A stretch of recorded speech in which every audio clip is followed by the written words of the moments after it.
ಅಶ್ವವೇಗ ನ್ಯೂಸ್ನ ವೀಕ್ಷಕರೆಲ್ಲರಿಗೂ ಪ್ರೀತಿಯ ನಮಸ್ಕಾರ. ಅಶ್ವ ಜ್ಯೋತಿಷ್ಯ ಕಾರ್ಯಕ್ರಮಕ್ಕೆ ಸ್ವಾಗತ. ನಾನು ಪಲ್ಲವಿ ಭಟ್.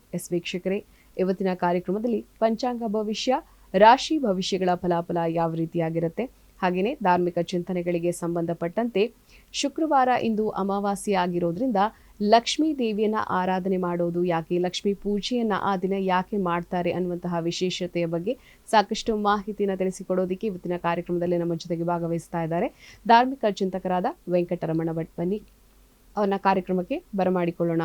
ಗುರುಗಳೇ, ಕಾರ್ಯಕ್ರಮಕ್ಕೆ ಸ್ವಾಗತ. ನಮಸ್ಕಾರ. ಗುರುಗಳೇ, ಇವತ್ತು ಶುಕ್ರವಾರ, ಹಾಗಾಗಿ ಪಂಚಾಂಗದ ವಿಶೇಷತೆ ಮತ್ತು ಭವಿಷ್ಯ ಏನು ಅನ್ನೋದ್ರ ಬಗ್ಗೆ ತಾವು ತಿಳಿಸ್ಕೊಡಿ. ಶ್ರೀ ಗುರುಭ್ಯೋ ನಮಃ. ಹರಿ ಓಂ. ಗುರು ಬ್ರಹ್ಮ ಗುರುರ್ವಿಷ್ಣು ಗುರುರ್ದೇವೋ ಮಹೇಶ್ವರ, ಗುರು ಸಾಕ್ಷಾತ್ ಪರಂ ಬ್ರಹ್ಮ ತಸ್ಮೈ ಶ್ರೀ ಗುರವೇ ನಮಃ. ಏಕ ಏವ ಪರಬ್ರಹ್ಮ ಪರಮಾತ್ಮ ದಿಗಂಬರಃ, ಸ್ವಯಮೇವ ಗುರು ಸಾಕ್ಷಾತ್ ಸುಬ್ರಾಯಃ ಪಾತು ನಃ ಸದಾ. ನಮಃ ಶಾಂತಾಯ ದಿವ್ಯಾಯ ಸತ್ಯಧರ್ಮಸ್ವರೂಪಿಣೆ ಸ್ವಾನಂದಾಮೃತತೃಪ್ತಾಯ ಶ್ರೀಧರಾಯ ನಮೋ ನಮಃ.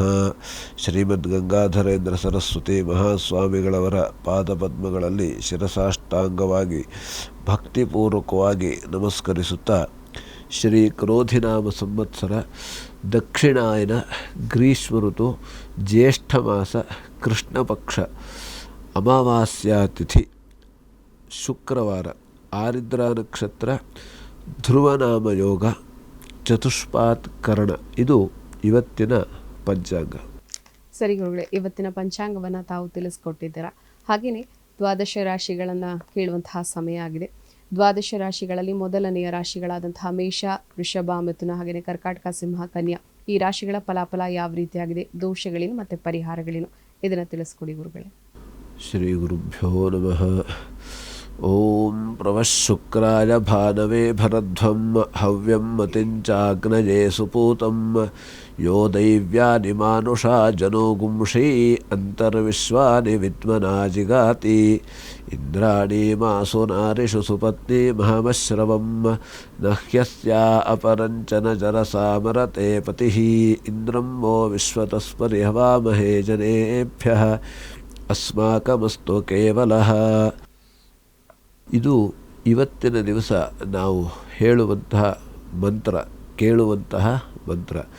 ಶುಕ್ರವಾರ ಆಗಿರೋದ್ರಿಂದ ನಾವು ಈ ಮಂತ್ರವನ್ನು, ಯಾಕೆಂದರೆ ನಮಗೆ ಎಲ್ಲ ರೀತಿಯಲ್ಲೂ ಕೂಡ ಮಹಾಲಕ್ಷ್ಮಿಯ ಅನುಗ್ರಹ ಆಗಬೇಕು ಅಂತಾದರೆ ನಾವು ಇವತ್ತಿನ ದಿವಸ ಈ ಶ್ಲೋಕವನ್ನು ಹೇಳುವಂಥದ್ದು. ಮೊದಲನೇದಾಗಿ ಮೇಷರಾಶಿಯಲ್ಲಿರುವವರಿಗೆ ಇವತ್ತಿನ ದಿವಸ ಭೂ ವ್ಯವಹಾರದಲ್ಲಿ ಲಾಭ ಆಗುವಂಥ ಸಾಧ್ಯತೆ ಇದೆ. ಯಾಕೆಂದರೆ ಭೂಮಿ ಕೂಡ ಲಕ್ಷ್ಮಿನೇ. ಹಾಗಾಗಿ ಯಾರು ಈ ಸೈಟು ಅಥವಾ ಮನೆ ಖರೀದಿ ಮಾಡುವಂಥದ್ದು ಅಥವಾ ವ್ಯಾಪಾರ ಮಾಡುವಂಥದ್ದು, ಇಂಥವರಿಗೆ ಇವತ್ತು ಒಳ್ಳೆಯ ರೀತಿಯಲ್ಲಿ ಅನುಕೂಲ ಆಗುವಂಥ ಸಾಧ್ಯತೆ ಇದೆ. ವಿದ್ಯಾರ್ಥಿಗಳಿಗೂ ಕೂಡ ಅನುಕೂಲ ಆಗುವಂಥದ್ದು ವಾತಾವರಣ ಸರಿಯಾಗಿರ್ತದೆ. ಬಂಧುಗಳಿಂದ ಕಲಹ ಬರುವಂಥ ಸಾಧ್ಯತೆ ಇದೆ.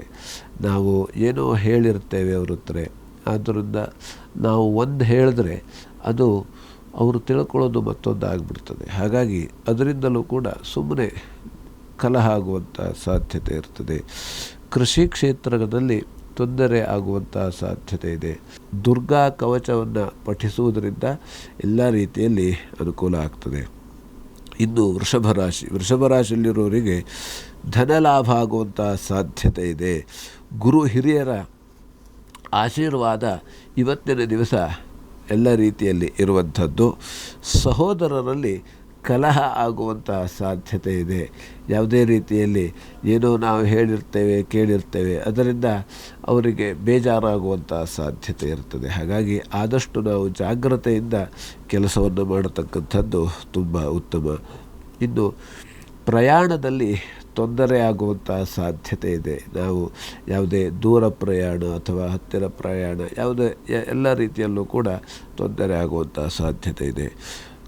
ಪರಿಹಾರಕ್ಕಾಗಿ ಮಾರ್ಗಂ ಕ್ಷೇಮಕರೀ ರಕ್ಷೇತ್ ವಿಜಯ ಸರ್ವತಸ್ಥಿತ ರಕ್ಷಾಹೀನಂತೆ ಸ್ಥಾನಂ ವರ್ಜಿತಂ ಕವಚೇನತು. ಈ ಶ್ಲೋಕ ಪಠಣ ಮಾಡುವುದರಿಂದ ಎಲ್ಲ ರೀತಿಯಲ್ಲಿ ಅನುಕೂಲ ಆಗುವಂಥದ್ದು.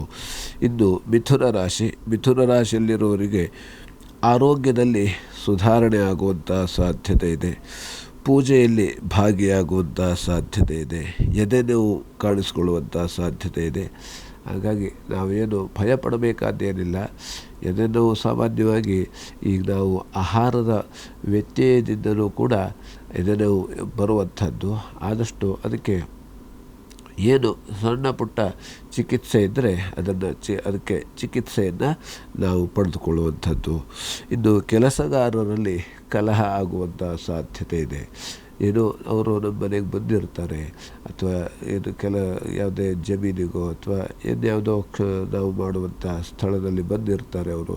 ನಾವು ಅವರಿಗೆ ಒಂದು ಮಾತನ್ನು ಹೇಳೋದ್ರಿಂದ ಅವರಿಗೆ ಬೇಜಾರಾಗುವಂಥದ್ದು. ಹಾಗಾಗಿ ನಾವು ಮಾತನ್ನು ಆಡುವಾಗ ಆದಷ್ಟು ಆಲೋಚನೆ ಮಾಡಿ ಯೋಚಿಸಿ ಮಾತನಾಡ್ತಕ್ಕಂಥದ್ದು ತುಂಬ ಉತ್ತಮವಾಗಿರ್ತದೆ.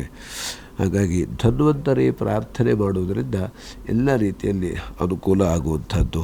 ಇನ್ನು ಕರ್ಕರಾಶಿಯಲ್ಲಿರುವವರಿಗೆ ಅಧಿಕ ವ್ಯಯ, ಖರ್ಚು ಸ್ವಲ್ಪ ಜಾಸ್ತಿ ಆಗುವಂಥ ಸಾಧ್ಯತೆ ಇದೆ. ವಿದ್ಯಾರ್ಥಿಗಳಿಗೆ ಇವತ್ತಿನ ದಿವಸ ತೊಂದರೆ ಬರುವಂಥ ಸಾಧ್ಯತೆ ಇದೆ. ಶಿಕ್ಷಕ ವೃತ್ತಿಯಲ್ಲಿ ಇರುವವರಿಗೆ ಇವತ್ತಿನ ದಿವಸ ಅನುಕೂಲಕರವಾದಂಥ ವಾತಾವರಣ ಇದೆ. ರಿಯಲ್ ಎಸ್ಟೇಟ್ನವರಿಗೆ ಇವತ್ತಿನ ದಿವಸ ಲಾಭ ಆಗುವಂಥ ಸಾಧ್ಯತೆ ಇದೆ. ಪರಿಹಾರಕ್ಕಾಗಿ ದುರ್ಗಾ ಆರಾಧನೆ ಮಾಡೋದರಿಂದ ಎಲ್ಲ ರೀತಿಯಲ್ಲಿ ಅನುಕೂಲ ಆಗುವಂಥದ್ದು. ಇನ್ನು ಸಿಂಹರಾಶಿಯಲ್ಲಿ ಇರುವವರಿಗೆ ಇವತ್ತಿನ ದಿವಸ ಅಧಿಕವಾಗಿ ಖರ್ಚಾಗುವಂಥ ಸಾಧ್ಯತೆ ಇದೆ. ಯಾಕೆಂದರೆ ಖರ್ಚು ನಮಗೆ ನಮ್ಮ ಹಿತಮಿತದಲ್ಲಿ ಖರ್ಚನ್ನು ನಾವು ಮಾಡಬೇಕಂತೆ. ಯಾವುದೇ ರೀತಿಯಲ್ಲಿ ಈ ಹಾಸಿಗೆ ಇದ್ದಷ್ಟೇ ಕಾಲು ಚಾಚು ಎಂಬಂಥ ಮಾತಿನಂತೆ ನಾವು ಎಲ್ಲ ರೀತಿಯಲ್ಲಿ ವ್ಯವಹಾರವನ್ನು ಮಾಡತಕ್ಕಂಥದ್ದು ತುಂಬ ಉತ್ತಮವಾಗಿರ್ತದೆ. ಯಾಕೆಂದರೆ ಮನಸ್ಸಿಗೆ ಆಲೋಚನೆಗಳು ಅಥವಾ ಮನಸ್ಸಿಗೆ ಬೇಕು ಹೇಳುವಂಥದ್ದು ತುಂಬನೇ ಬರ್ತಾ ಹೋಗ್ತದೆ. ಹಾಗಾಗಿ ನಮ್ಮ ಮನಸ್ಸಿನಲ್ಲಿ ಯಾವ ರೀತಿ ನಾವು ಆಲೋಚನೆಯನ್ನು ಮಾಡ್ತೇವೆ ಅದನ್ನು ನಾವು ಸ್ವಲ್ಪ ಹಿತಮಿತವಾಗಿ ನಾವು ಆಲೋಚನೆಯನ್ನು ಮಾಡುವಂಥದ್ದು. ಯಾಕೆಂದರೆ ನಮಗೆ ಎಷ್ಟು ಶಕ್ತಿ ಇದೆ, ಆ ಶಕ್ತಿ ನಮ್ಮ ಹತ್ರ ಆಗ್ತದೆಯೋ ಇಲ್ವೋ, ಸಾಲ ಮಾಡಿದ್ರೆ ಹೇಗಾಗ್ತದೆ. ಹಾಗಾಗಿ ಸಾಲವನ್ನು ನಾವು ಯಾವತ್ತೂ ಕೂಡ ಮಾಡಬಾರ್ದಂತೆ. ಯಾಕೆಂದರೆ ಸಾಲ ಮಾಡುವುದರಿಂದ ನಮಗೆ ಮತ್ತು ಶ್ರಮ ಜಾಸ್ತಿ ಆಗ್ತದೆ, ಮತ್ತು ಅದಕ್ಕೆ ಎಲ್ಲ ರೀತಿ ಮಾನಸಿಕವಾಗಿಯೂ ಕೂಡ ಒತ್ತಡ ಆಗುವಂಥದ್ದು. ಆ ಮಾನಸಿಕ ಒತ್ತಡದ ಕಾರಣದಿಂದ ಮನುಷ್ಯನಿಗೆ ಕಾಯಿಲೆಗಳು ಬರುವಂಥದ್ದು ಜಾಸ್ತಿ ಆಗಿರ್ತದೆ. ಹಾಗಾಗಿ ನಮ್ಮ ಹತ್ರ ಎಷ್ಟು ಶಕ್ತಿ ಇದೆಯೋ, ಎಷ್ಟು ಆಗ್ತದೆಯೋ ಅಷ್ಟನ್ನು ನಾವು ಕೆಲಸವನ್ನು ಮಾಡುವಂಥದ್ದು ಅಥವಾ ಅದನ್ನು ನಾವು ಖರೀದಿಯನ್ನು ಮಾಡುವಂಥದ್ದು ಇದು ತುಂಬ ಮುಖ್ಯವಾಗಿರ್ತದೆ. ಇನ್ನು ಆರೋಗ್ಯದಲ್ಲಿ ವ್ಯತ್ಯಾಸ ಆಗುವಂಥ ಸಾಧ್ಯತೆ ಇದೆ. ಹಾಗಾಗಿ ಆರೋಗ್ಯದಲ್ಲಿ ವ್ಯತ್ಯಾಸ ಅಂದರೆ ಕೆಲವೊಂದು ನಾವು ಆಹಾರದ ಬದಲಾವಣೆಯಿಂದಲೂ ಕೂಡ ಆರೋಗ್ಯ ವ್ಯತ್ಯಾಸ ಇರುತ್ತದೆ, ಅಥವಾ ಬೇರೆ ರೀತಿಯಲ್ಲಿ ಮಾನಸಿಕವಾಗಿ ಒತ್ತಡ ಆದಾಗಲೂ ಕೂಡ ಆರೋಗ್ಯದಲ್ಲಿ ವ್ಯತ್ಯಾಸ ಆಗುವಂಥದ್ದು. ಹಾಗಾಗಿ ಮನಸ್ಸನ್ನು ನಾವು ಕೂಡ ಸರಿಯಾಗಿ ಹಿತಮಿತವಾಗಿ ಇಟ್ಕೊಳ್ಳುವಂಥದ್ದು, ಮತ್ತು ಎಲ್ಲ ನಾವು ಯಾವ ರೀತಿ ಆಹಾರವನ್ನು ಸ್ವೀಕಾರ ಮಾಡಬೇಕಾದರೂ ಕೂಡ ಆದಷ್ಟು ಜಾಗ್ರತೆಯಿಂದ ಸ್ವೀಕಾರ ಮಾಡುವಂಥದ್ದು. ಯಾಕೆಂದರೆ ಈಗ ಮಳೆಗಾಲದ ವಾತಾವರಣ ಆಗಿರೋದ್ರಿಂದ ನಾವು ಆದಷ್ಟು ಬಿಸಿಯಾದ ಆಹಾರವನ್ನೇ ಅಥವಾ ಆ ತಾಜಾ ಆಹಾರವನ್ನೇ ನಾವು ಸ್ವೀಕಾರ ಮಾಡುವಂಥದ್ದು ತುಂಬ ಉತ್ತಮವಾಗಿರುತ್ತದೆ. ಇನ್ನು ವ್ಯಾಪಾರದಿಂದ ಲಾಭ ಆಗುವಂಥ ಸಾಧ್ಯತೆ ಇದೆ. ಯಾವುದೇ ವ್ಯಾಪಾರ ಇರ್ಬೋದು, ತರಕಾರಿ ವ್ಯಾಪಾರ ಇರ್ಬೋದು ಅಥವಾ ಬೆಳ್ಳಿ ಬಂಗಾರದ ವ್ಯಾಪಾರ ಇರ್ಬೋದು, ಇವರಿಗೆ ಎಲ್ಲ ರೀತಿಯಲ್ಲಿ ಅನುಕೂಲ ಆಗುವಂಥ ಸಾಧ್ಯತೆ ಇದೆ. ಪಶು ಸಮೃದ್ಧಿ ಆಗುವಂಥ ಸಾಧ್ಯತೆ ಇದೆ. ಏಕೆಂದರೆ ನಾವು ಯಾವುದೇ ರೀತಿ ಪ್ರಾಣಿ ಪಕ್ಷಿಗಳು ಇವತ್ತಿನ ದಿವಸ ಆರಾಮಾಗಿರ್ತಾರೆ ನಮ್ಮ ಮನೆಯಲ್ಲಿ ಇರತಕ್ಕಂಥ. ಯಾಕೆಂದರೆ ಅವರಿಗೆ ಸರಿಯಾದ ಸಮಯಕ್ಕೆ ಸರಿಯಾಗಿ ಅವರಿಗೆ ಆಹಾರ ನಾವು ಕೊಡೋದರಿಂದ ಅವರು ಕೂಡ ತಂಪಾಗಿ ಆರಾಮಾಗಿರಲಿಕ್ಕೆ ಸಾಧ್ಯ ಆಗ್ತದೆ. ಹಾಗಾಗಿ ಧನ್ವಂತರಿ ಜಪವನ್ನು ಮಾಡುವುದರಿಂದ ಇವತ್ತಿನ ದಿವಸ ಎಲ್ಲ ರೀತಿಯಲ್ಲಿ ಅನುಕೂಲ ಆಗುವಂಥದ್ದು. ಇನ್ನು ಕನ್ಯಾ ರಾಶಿಯಲ್ಲಿ ಇರುವವರಿಗೆ ಇವತ್ತಿನ ದಿವಸ ಧನಸ್ಥಾನದಲ್ಲಿ ತೊಂದರೆ ಬರುವಂಥ ಸಾಧ್ಯತೆ ಇದೆ. ಹಾಗೆ ಯಾವ ರೀತಿ ಧನಸ್ಥಾನದಲ್ಲಿ ಅಂತ ಅಂದರೆ ನಮ್ಮ ವೃತ್ತಿಯಲ್ಲಿ ಇರತಕ್ಕಂಥದ್ದು. ನಾವು ಯಾವುದೋ ರೀತಿಯಲ್ಲಿ ಕೆಲಸದಲ್ಲಿ ನಾವು ಏನೋ ಕೆಲಸ ಮಾಡ್ತಾ ಇರ್ತೇವೆ. ಆವತ್ತಿನ ದಿವಸ ನಮಗೆ ಏನೋ ಒಂದು ಕಾರಣದಿಂದ ಸಿಟ್ಟು ಬರತಕ್ಕಂಥದ್ದು, ಅಥವಾ ಯಾರೋ ಏನೋ ಹೇಳ್ತಾರೆ ಅಂತ ನಾವು ಅವರ ಆ ಮಾತಿಗೆ ನಾವು ಪ್ರಭಾವಿತರಾಗಬಾರ್ದು. ಯಾಕೆಂದರೆ ಈ ಪ್ರಭಾವ ಹೇಳುವಂಥದ್ದು ಅದು ಎಲ್ಲರನ್ನೂ ಹಾಳು ಮಾಡ್ತದೆಯಂತೆ. ಯಾರ ಮಾತಿಗೂ ಯಾರೂ ಪ್ರಭಾವ ಆಗಬಾರ್ದು. ಯಾಕೆಂದರೆ ಒಬ್ಬನು ನಮ್ಮನ್ನು ಹೊಗಳ್ತಾನೆ ಅಂತ ನಾವು ಏರಬಾರದಂತೆ, ಸಂತೋಷ ಪಡಬಾರದಂತೆ. ಒಬ್ಬನು ನಮ್ಮನ್ನು ತೆಗಳ್ತಾನೆ ಅಂತ ಕುಗ್ಗಬಾರದಂತೆ, ದುಃಖ ಪಡಬಾರದಂತೆ. ಅದಕ್ಕೆ ಲಾಭಾಲಾಭವು ಜಯಾಜಯವು, ಲಾಭ ಆಗಲಿ ನಷ್ಟ ಆಗಲಿ, ಜಯ ಆಗಲಿ ಜಯ ಆಗಲಿ ಸೋಲಾಗಲಿ, ಹೀಗೆ ಯಾವುದೇ ಆದರೂ ಕೂಡ ನಾವು ನಮ್ಮ ಮನಸ್ಸನ್ನು ಸ್ಥೀಮಿತದಲ್ಲಿ ಇಟ್ಕೊಳ್ಬೇಕಂತೆ. ಯಾವ ರೀತಿ ಪಾಲಿಗೆ ಬಂದಂತೋ ಪಂಚಾಮೃತ ಅಂತ ನಾವು ಕರಿತೇವೆ. ಹಾಗಾಗಿ ನಮ್ಮ ಪಾಲಿಗೆ ಏನು ಬಂದಿದೆಯೋ ಅದೇ ಪಂಚಾಮೃತವಂತೆ. ಬೇರೆ ಯಾಕೆಂದರೆ ನಮ್ಮ ಇವತ್ತು ನಮ್ಮ ಆ ಬಾಳೆಯಲ್ಲಿ ಎಲೆಯಲ್ಲಿ ಏನು ಬಡಿಸಿರ್ತಾರೋ ಏನು ಇರ್ತದೆಯೋ ಅದೇ ನಮಗೆ ಮೃಷ್ಟಾನ್ನ ಭೋಜನ. ಹಾಗಾಗಿ ಇವತ್ತಿನ ದಿವಸ ನಮಗೆ ಇಂತಿಷ್ಟು ಸಿಗಬೇಕು, ಇಂತಿಷ್ಟು ನಾವು ಊಟ ಮಾಡಬೇಕು, ಇಂತಿಷ್ಟು ನಾವು ಒಳ್ಳೆಯ ಕೆಲಸ ಮಾಡಬೇಕು ಅಂತ ಅದು ಹಿಂದೆಯೇ ನಿಶ್ಚಯ ಆಗಿರ್ತದೆಯಂತೆ. ಯಾಕೆಂದರೆ ನಾವು ಯಾವ ರೀತಿ ಲಲಾಟ ಲಿಖಿತ ರೇಖಾ ಪರಿಮಾಷ್ಟುನ್ನ ಶಕ್ಯತೆ ಅಂತ ಹೇಳಿದ್ದಾರೆ, ಹಣೆ ಬರಹ ಹೇಳುವಂಥದ್ದು. ಯಾಕೆಂದರೆ ಹಿಂದೆ ಅದು ಬ್ರಹ್ಮಲಿಪಿ ಅಂತ ಕರೀತಾರೆ. ಅದು ಹಿಂದೆ ಅದು ಬರೆದಿದ್ದರಿಂದ ಅದನ್ನು ಯಾರೂ ಅಳಿಸ್ಲಿಕ್ಕೆ ಸಾಧ್ಯವೇ ಇಲ್ಲ, ಯಾರೂ ಅಳಿಸ್ಲಿಕ್ಕೆ ಸಾಧ್ಯ ಇಲ್ಲ. ಅದು ಹಾಗಾಗಿ ಹೀಗೆ ನಡಿಬೇಕಂತದ್ದು. ಹಾಗಾಗಿ ನಮ್ಮ ಪ್ರಯತ್ನ ನಾವು ಮಾಡಲೇಬೇಕಂತೆ. ಅದು ನಮ್ಮ ಪ್ರಯತ್ನ ನಾವು ಮಾಡಲೇಬೇಕು. ನಾವು ಊಟವನ್ನು ಮಾಡಬೇಕು ಅಂತ ಆದರೆ ನಾವು ಬಾಳೆ ಎಲೆ ಮೇಲೆ ಆದರೂ ಕೂತ್ಕೊಳ್ಬೇಕು, ಅಥವಾ ಅದು ಕೈಯಿಂದ ನಾವು ತಗೊಂಡು ಬಾಯಿಗಾರು ಹಾಕಬೇಕಲ್ಲಿ, ಅಷ್ಟು ಕೆಲಸ ನಾವು ಮಾಡಲೇಬೇಕು. ಅದರಿಂದ ನಾವು ಊಟ ಮಾಡಿದಂಥದ್ದು ನಮ್ಮ ಶರೀರಕ್ಕೆ ಹೋಗಿ ಅದು ಏನಾಗಬೇಕು, ನಮಗೆ ಆರೋಗ್ಯವನ್ನು ಕೊಡತಕ್ಕಂಥದ್ದು ಅಥವಾ ಅನಾರೋಗ್ಯವನ್ನು ಕೊಡತಕ್ಕಂಥದ್ದು, ಅದು ಆ ಕೆಲಸ ಮಾಡುವಂಥದ್ದು. ಹಾಗಾಗಿ ನಮಗೇನೋ ಕಾಯಿಲೆ ಬಂದುಬಿಡ್ತದೆ ಅಂತ ನಾವು ಊಟ ಮಾಡದೇ ಇರೋದಲ್ಲ, ಅಥವಾ ನಾವು ಊಟವನ್ನು ಎಷ್ಟು ಹಿತಮಿತವಾಗಿ ಊಟವನ್ನು ಮಾಡತಕ್ಕಂಥದ್ದು. ಅದರಿಂದ ನಮಗೆಲ್ಲ ರೀತಿಯಲ್ಲಿ ಅನುಕೂಲ ಆಗುವಂಥದ್ದು. ಹಾಗಾಗಿ ವ್ಯಾಪಾರದಲ್ಲಿ ಇವತ್ತಿನ ದಿವಸ ನಷ್ಟ ಆಗುವಂಥ ಸಾಧ್ಯತೆ ಇದೆ. ಯಾವುದೇ ವ್ಯಾಪಾರವನ್ನು ನಾವು ಖರೀದಿ, ಯಾಕಂದರೆ ಇವತ್ತು ಸ್ವಲ್ಪ ಕಡಿಮೆ ಇದೆ ಅಂತ ನಾವು ಜಾಸ್ತಿ ಖರೀದಿ ಮಾಡಿಬಿಡ್ತೇವೆ, ನಾಳೆ ಮತ್ತು ನಮಗೆ ಕಡಿಮೆ ಆಗಿಬಿಡ್ತದೆ, ಆವಾಗ ನಮ್ಮ ಕೈಯಿಂದ ಹೋಗುವಂಥದ್ದು. ಹಾಗಾಗಿ ಎಷ್ಟು ಜಾಗೃತೆಯಿಂದ ನಾವು ವ್ಯವಹಾರವನ್ನು ಮಾಡ್ತೇವೆಯೋ ಅಷ್ಟು ರೀತಿಯಲ್ಲಿ ನಮಗೆ ವ್ಯಾಪಾರದಿಂದ ಅನುಕೂಲ ಸಿಗುವಂಥದ್ದು. ಹಾಗಾಗಿ ಇನ್ನು ಸಾಧು ಸಂತರ ದರ್ಶನ ಮಾಡುವಂಥ ಸಾಧ್ಯತೆ ಇದೆ, ತೀರ್ಥಯಾತ್ರೆಗಳ ದರ್ಶನ ಮಾಡುವಂಥ ಸಾಧ್ಯತೆ ಇದೆ. ಹಾಗಾಗಿ ಇವತ್ತಿನ ದಿವಸ ಪರಿಹಾರಕ್ಕಾಗಿ ಮಹಾಲಕ್ಷ್ಮಿ ಅಷ್ಟೋತ್ತರ ಪಠಿಸುವುದರಿಂದ ಎಲ್ಲ ರೀತಿಯಲ್ಲಿ ಅನುಕೂಲ ಇದೆ. ಸರಿ ಗುರುಗಳೇ, ದ್ವಾದಶ ರಾಶಿಗಳಲ್ಲಿ ಮೊದಲನೆಯ ರಾಶಿಗಳಾದಂತಹ ಮೇಷ, ವೃಷಭ, ಮಿಥುನ ಹಾಗೆಯೇ ಕರ್ಕಾಟಕ, ಸಿಂಹ, ಕನ್ಯಾ ಈ ರಾಶಿಗಳ ಫಲಾಫಲ ಯಾವ ರೀತಿಯಾಗಿದೆ, ಈ ರಾಶಿಗಳಲ್ಲಿ ಇರುವಂತಹ ದೋಷಗಳಿಗೆ ಪರಿಹಾರಗಳೇನು ಅದನ್ನು ತಿಳಿಸ್ಕೊಟ್ಟಿದ್ದೀರಾ. ಕಾರ್ಯಕ್ರಮದಲ್ಲಿ ಪುಟ್ಟದೊಂದು ವಿರಾಮವನ್ನು ತೆಗೆದುಕೊಳ್ಳುವಂತಹ ಸಮಯ ಆಗಿದೆ ಗುರುಗಳೇ. ವೀಕ್ಷಕರೇ, ಗುರುಗಳನ್ನ ತಾವು ನೇರ ಭೇಟಿ ಆಗಬೇಕು ಅಂತ ಆಸಕ್ತಿ ಇರುವಂಥವರು ಟಿವಿ ಸ್ಕ್ರೀನ್ ಮೇಲೆ ನಂಬರ್ ಡಿಸ್ಪ್ಲೇ ಆಗುತ್ತೆ, ಆ ನಂಬರ್ಗೆ ಕರೆ ಮಾಡಿ ಗುರುಗಳನ್ನ ತಾವು ನೇರ ಭೇಟಿ ಆಗ್ಬೋದು ಅಂತ ಹೇಳ್ತಾ ಕಾರ್ಯಕ್ರಮದಲ್ಲಿ ಸಣ್ಣದೊಂದು ವಿರಾಮದ ನಂತರ ಮತ್ತಷ್ಟು ವಿಚಾರಗಳು.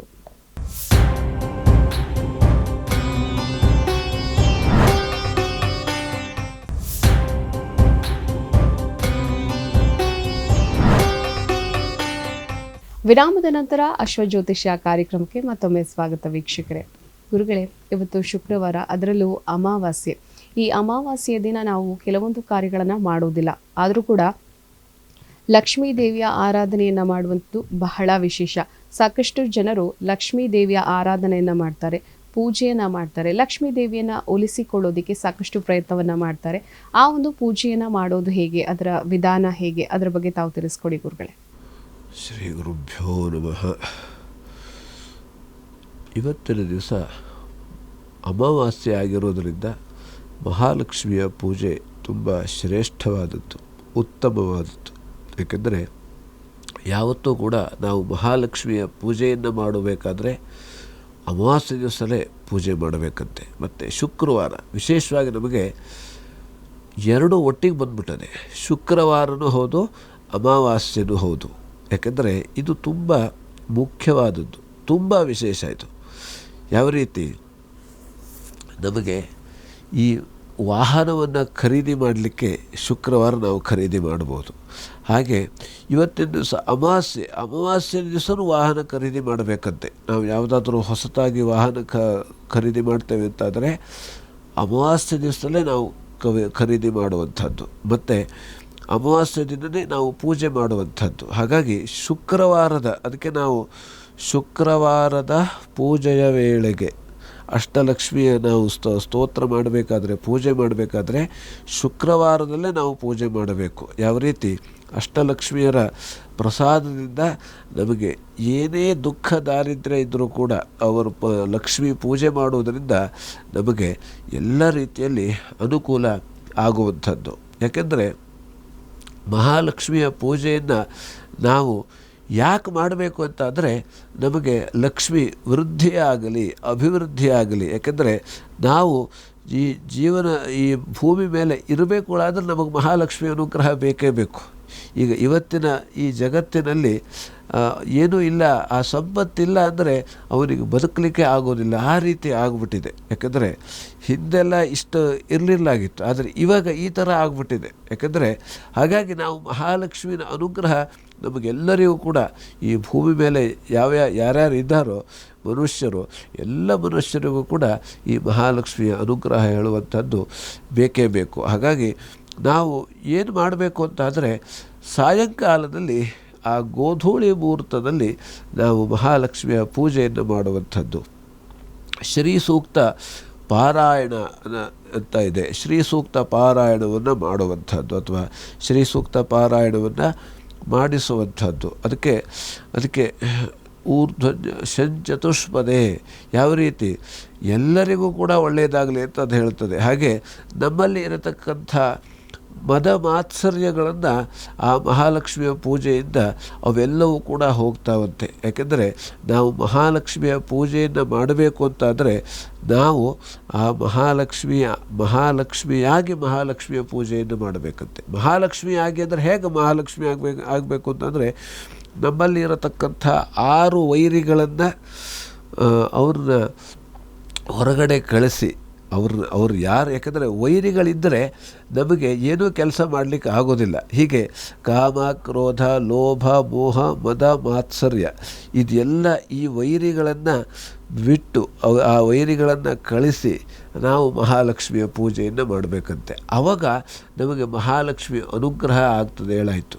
ಯಾಕೆಂದರೆ ಅದಕ್ಕಾಗಿ ಭಗವಂತ ಹೇಳಿದ್ದು, ಆ ಭಗವಂತನ ಅಥವಾ ಭಗವತಿಯ ಪೂಜೆಯನ್ನು ನಾವು ಮಾಡಬೇಕು ಅಂತಾದರೆ ನಾವು ಭಕ್ತಿಯಿಂದ ನಮ್ಮ ಪೂಜೆಯನ್ನು ಮಾಡುವಂಥದ್ದು. ಆ ಭಕ್ತಿಯಿಂದ ಪೂಜೆ ಮಾಡಿದಾಗ ನಮಗೆ ಎಲ್ಲ ರೀತಿಯಲ್ಲಿ ಆ ಫಲ ಹೇಳುವಂಥದ್ದು ಸರಿಯಾಗಿ ನಮಗೆ ಸಿಗ್ತದೆ. ಯಾಕೆಂದರೆ ನಾವು ಅಂದುಕೊಳ್ತೇವೆ ನಾವು ಇಷ್ಟು ಪೂಜೆ ಮಾಡಿ ಆಯಿತು, ಆದರೂ ಕೂಡ ನಮಗೆ ಮಹಾಲಕ್ಷ್ಮಿ ಅನುಗ್ರಹ ಆಗಲಿಲ್ಲ. ಯಾವ ರೀತಿಯ ಮಹಾಲಕ್ಷ್ಮಿ ಅನುಗ್ರಹ ಆಗುವುದು ಅಂತ ಹೇಳಾದರೆ ಹೇಗೆ? ಲಕ್ಷ್ಮೀರ್ ವಸತಿ ಜಿಹ್ವಾಗ್ರೆ ಮಿತ್ರ ಬಾಂಧವಾ, ಜಿಹ್ವಾಗ್ರೆ ಬಂಧನಂ ಪ್ರಾಪ್ತಂ, ಜಿಹ್ವಾಗ್ರೆ ಮರಣಂ ಧ್ರುವಂ ಅಂತ ಹೇಳಿದ್ದಾರೆ. ಮಹಾಲಕ್ಷ್ಮಿ ಎಲ್ಲಿದ್ದಾಳೆ ಅಂದರೆ ನಮ್ಮ ನಾಲಿಗೆಯಲ್ಲೇ ಮಹಾಲಕ್ಷ್ಮಿ ಇದ್ದಾಳಂತೆ. ಯಾವ ರೀತಿ ನಾವು ಮಾತನ್ನು ಆಡ್ತೇವೆ, ನಾವು ಯಾವ ರೀತಿ ಮಾತನ್ನು ಆಡ್ತೇವೆ, ಆ ಒಳ್ಳೆಯ ಮಾತನ್ನು ಆಡಿದ್ರೆ ನಮಗೆ ಮಹಾಲಕ್ಷ್ಮಿ ಅನುಗ್ರಹ ಸಿಗ್ತದೆ. ನಾವು ಮಾಡುವಂಥ ವ್ಯವಹಾರದಲ್ಲಿ ಎಲ್ಲ ರೀತಿಯಲ್ಲೂ ಕೂಡ ಅನುಕೂಲ ಆಗುವಂಥದ್ದು. ಅದೇ ನಾವು ಏನೋ ಬೇಜಾರಾಗುವಂಥ ಮನಸ್ಸು ನೋಯುವಂಥ ಮಾತಾಡಿದ್ರೆ ನಮ್ಮ ವೃತ್ತಿಗೆ ತೊಂದರೆ ಬರುವಂಥದ್ದು. ಅದರಿಂದ ಹಾಗೆ ಜಿಹ್ವಾಗ್ರೆ ಮಿತ್ರ ಬಾಂಧವ, ನಮ್ಮ ನಾಲಿಗೆಯಲ್ಲೇ ಮಿತ್ರರು ಮತ್ತು ಬಾಂಧವರು ಎಲ್ಲರೂ ಕೂಡ ಇದ್ದಾರೆ. ನಾವು ಒಂದು ಮಾತು ಹೇಳಿದ್ರೆ ಸಾಕು, ಯಾರೂ ನನ್ನವರಿಲ್ಲ ಅಂತ ಆಗ್ತಾರೆ.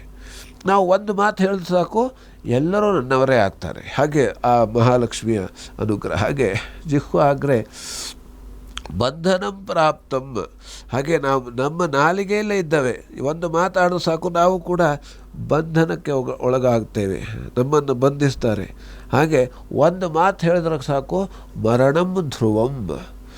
ಒಂದು ಮಾತಿನಿಂದಲೇ ಮರಣ ಬರುವಂಥದ್ದು ನಾವೀಗ ಎಲ್ಲ ಇಡೀ ಜಗತ್ತಿನಲ್ಲೇ ನೋಡ್ತಾ ಇರ್ತೇವೆ. ಅವು ಹಾಗೆ ಹೇಳಿದ್ದಕ್ಕೆ, ಅವು ಹಾಗೆ ಮಾಡಿದ್ದಕ್ಕೆ ಅವನಿಗೆ ಮರಣ ಬಂತು, ಅವಂಗೆ ಹಾಗಾಯಿತು ಅಂತ ನಾವು ಹೇಳ್ತೇವೆ. ಹಾಗಾಗಿ ಇವೆಲ್ಲವೂ ಕೂಡ ಆ ಮಹಾಲಕ್ಷ್ಮಿಯ ಅನುಗ್ರಹದಿಂದಲೇ ಆಗುವಂಥದ್ದು. ಹಾಗಾಗಿ ವಿಶೇಷವಾಗಿ ನಾವು ಮಹಾಲಕ್ಷ್ಮಿಯ ಪೂಜೆಯನ್ನು ಮಾಡಬೇಕು ಅಂತಾದರೆ ನಾವು ಆ ರೀತಿ ನಮ್ಮ ನಾಲಿಗೆಯಲ್ಲೇ ಮಹಾಲಕ್ಷ್ಮಿ ಇದ್ದಾಳೆ, ನಮ್ಮ ಬಾಯಲ್ಲೇ ಮಹಾಲಕ್ಷ್ಮಿ ಇದ್ದಾಳೆ.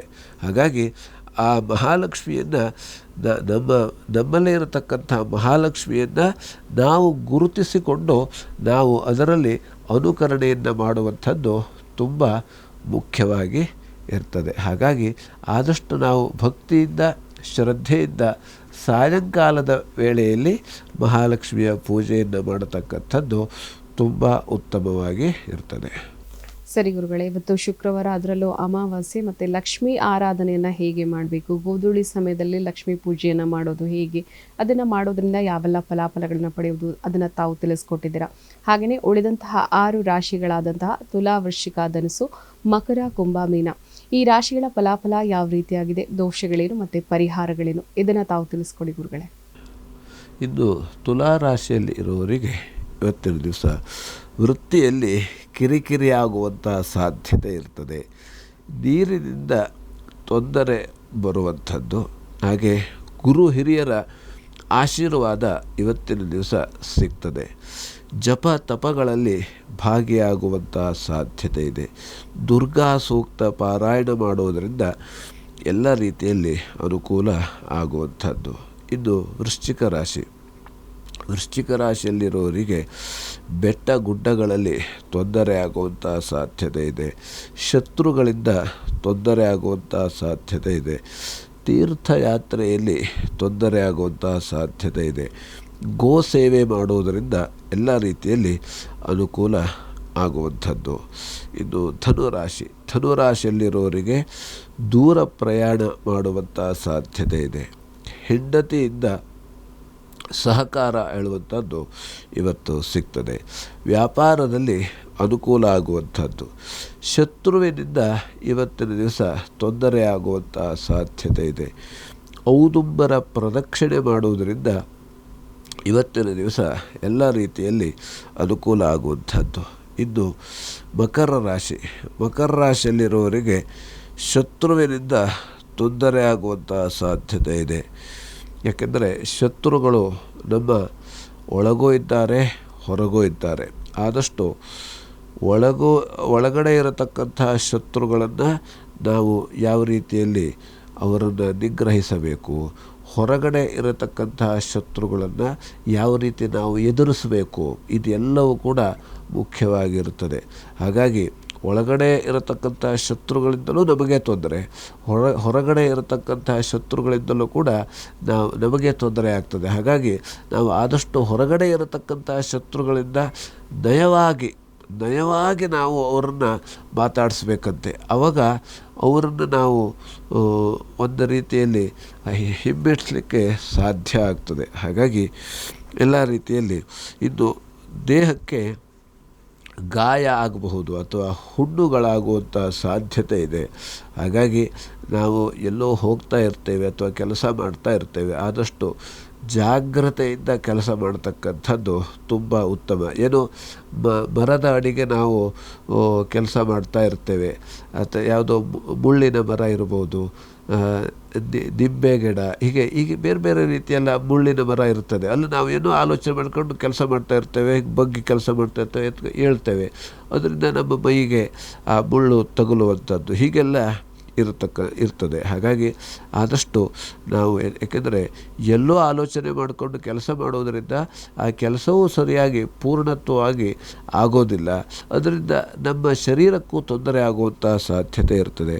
ಅಥವಾ ಹುಣ್ಣುಗಳಾಗುವಂಥದ್ದು, ಏನು ಹಿಂದೆ ಗಾಯಗಳು ಆಗಿರ್ತವೆ, ಅದಕ್ಕೆ ಮತ್ತೆ ಬೇರೆ ರೀತಿ ಪೆಟ್ಟಾಗುವಂಥದ್ದು, ಅಥವಾ ಮತ್ತೆ ಯಾವುದೇ ರೀತಿಯಲ್ಲಿ ಕ್ರಿಮಿಗಳು ಅದ್ರ ಮೇಲೆ ಕುಳಿತುಕೊಳ್ಳೋದ್ರಿಂದ ಅಥವಾ ಸೊಳ್ಳೆ ಕುಳಿತುಕೊಳ್ಳೋದ್ರಿಂದ ಮತ್ತು ಕೂಡ ಜಾಸ್ತಿ ಆಗುವಂಥ ಸಾಧ್ಯತೆ ಇರ್ತದೆ. ಹಾಗಾಗಿ ಆದಷ್ಟು ನಾವು ಜಾಗ್ರತೆಯಿಂದ ಇರತಕ್ಕಂಥದ್ದು ತುಂಬ ಉತ್ತಮವಾಗಿರ್ತದೆ. ಇನ್ನು ಅವಮಾನ ಆಗುವಂಥ ಸಾಧ್ಯತೆ ಇದೆ. ಹಾಗಾಗಿ ಆದಷ್ಟು ಈ ಅವಮಾನ ಅಪಮಾನ ಆದರೂ ಕೂಡ ನಾವು ಬೇಜಾರು ಮಾಡಿಕೊಳ್ಳದೇನೆ ಕೆಲಸವನ್ನು ಮಾಡ್ತಕ್ಕಂಥದ್ದು ತುಂಬ ಉತ್ತಮ.